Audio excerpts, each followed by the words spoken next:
Hi folks, Guy from Midwinter Minis here. Before we get going on this episode, I'm recovering from a viral thing and I'm sounding pretty gross. I asked you lot what you thought I should do for this video and you wanted my girlfriend to step in and help me out pretty conclusively. So, here she is. Hello, I'm Penny, Guy's other half, who has been joyfully asked to do this lovely video for him. So today, Guy is painting the Negavolt Cultists. I think that name is absolutely dreadful, so we're going to call them Wiggly Boys. Use a mixture of sand, gravel and paper to fix the bases and hide divots and slaughter lines. That's a strange word. If you want to see this step in more detail, check out the Urgul episode. Once you're happy with how the bases look, prime the models grey. The first thing to paint is the skin. Use your pale flesh tone thinned with a tiny bit of water and paint all of the skin. You can be messy with this step as we'll be covering everything else and tidying up later, says Guy.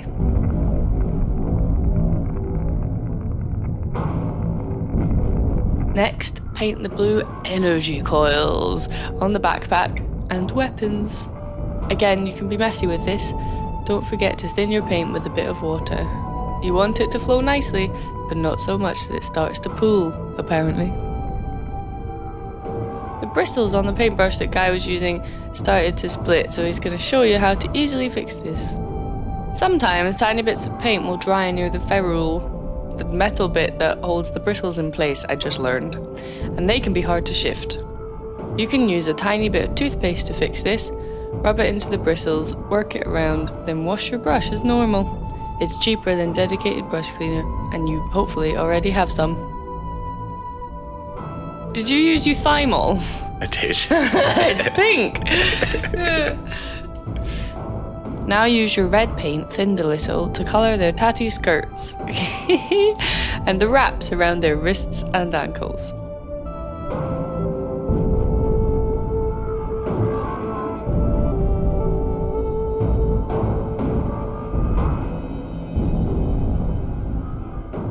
If you get red on the skin accidentally, and that will happen as these models are quite fiddly, use your skin tone to quickly tidy this up now. They're also very ugly. Now thin some black paint and paint the bases, rims and rocky details you added. Thinning the paint will help get it into the recesses of the sand and rocky bits. Once the black paint is dry, get some white paint on an absorbent surface and use your dry brush to work it into the bristles until almost no paint comes off.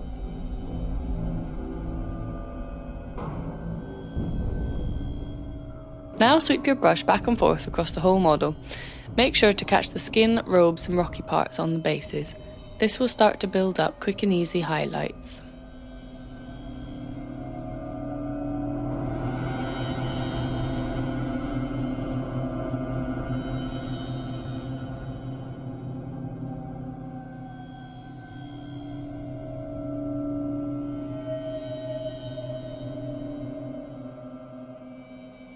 The white paint will be dry almost instantly. Did you speak? Mm-hmm. Did you ruin it? Sorry. My God. The white paint will be dry almost instantly, so now we'll paint the metallic parts. Use your silver paint thinned with a tiny bit of water to paint the casing of the backpack, the weapons, the armour, their creepy masks, and the plugs at the end of the cables that come out of their heads. The wiggly bits.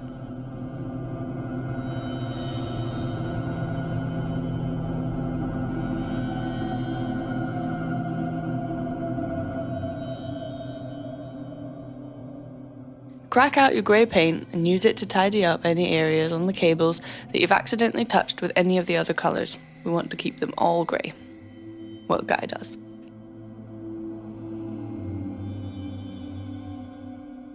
At this point, you could almost call this speed paint done.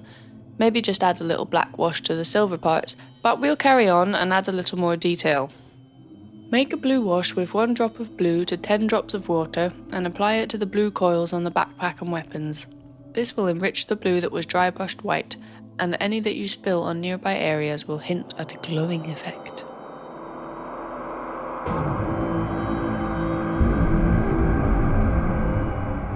Now we'll use our brown wash to shade the red areas, the skirt and the wraps.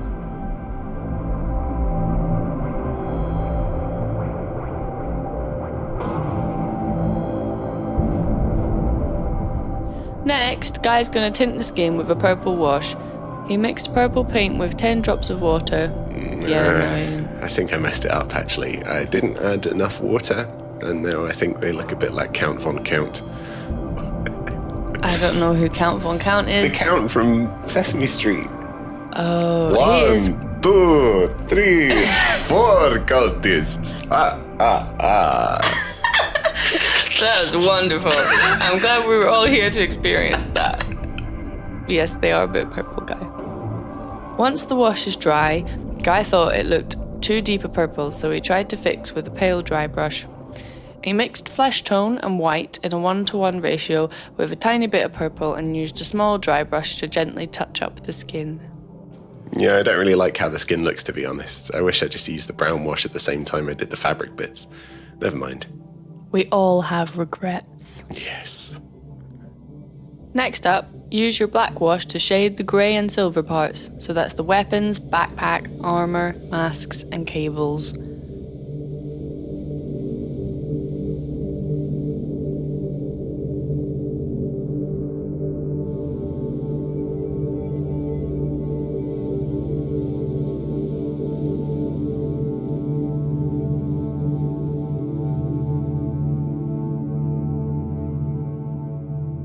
Also, shade the gross matrix-style sockets on their skin. Lovely. While you're waiting for this wash to dry, use your black paint thinned with a little water to re-establish the black of the bases.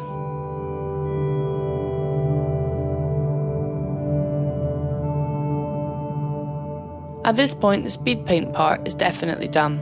You could even make it faster if you don't completely cock up the skin. If you've enjoyed the tutorial so far, like the video and subscribe if you haven't already. If you're feeling up to a little more fine brushwork, there are a few more things we can do to add some extra details. Mix red with a bit of yellow paint, thin it with a drop of water, and use this orange to define the edges of the clothing. Follow the flow of the fabric and don't paint in any of the dark shaded parts.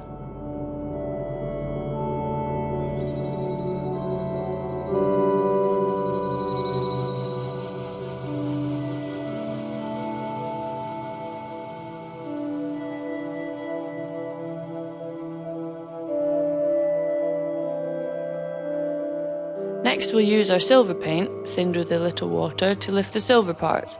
Again, just touch the paint here and there, anywhere you think a lot of light would hit, or where other things might have hit or rubbed against the metal parts.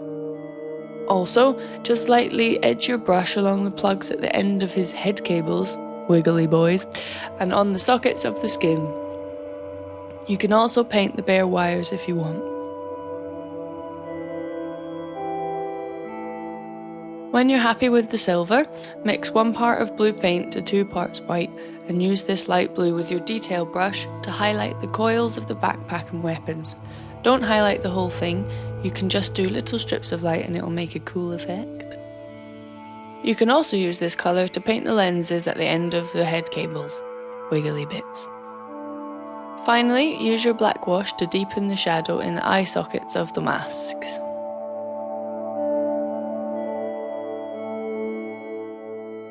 And with that step done, so are the Wiggly Boys, or Negavolt Cultists. Yeah, these are definitely the trickiest models of the series so far. To be honest, I didn't really enjoy painting them, but hey ho, they're done now. If you've been following Guy's tutorials, you should now have 19 models painted, almost halfway done.